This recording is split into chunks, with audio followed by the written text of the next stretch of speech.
Σήκω πάνω, τεμπέλη. Όλα να κατέβει στο σπίτι.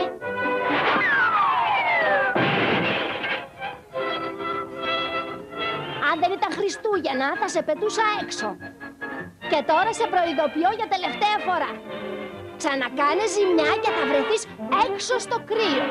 Στο κρύο μόνος. Κοίτα, να το θυμάσαι. Αν είσαι καλό σκυλάκι όμως, μπορεί να σου φέρει δώρο ο Άγιος Βασίλης.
Το καλό μου κοιμάται πάλι.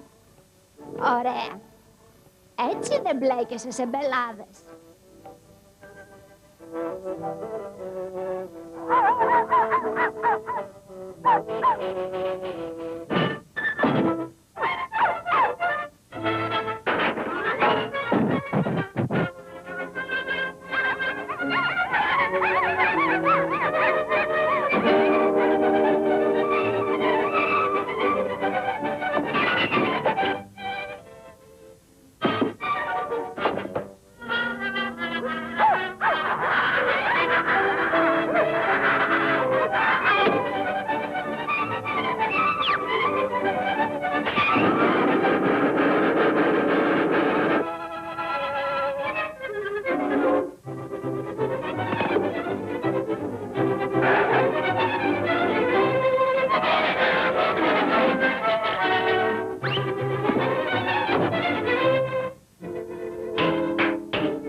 Έκανες πολύ μεγάλη αμαρτία που πέταξες τα κουταβάκια έξω στο κρύο.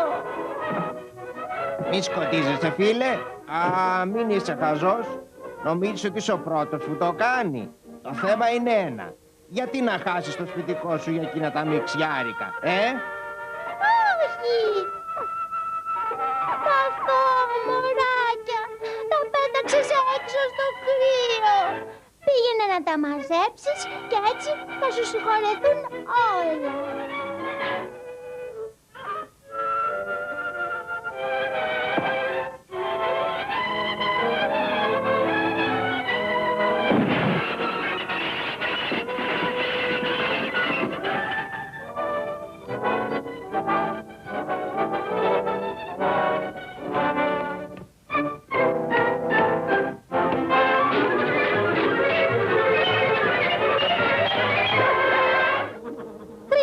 Μου, όποτε σε βλέπω κοιμάσαι. Η ωραία κοιμωμένη. Α,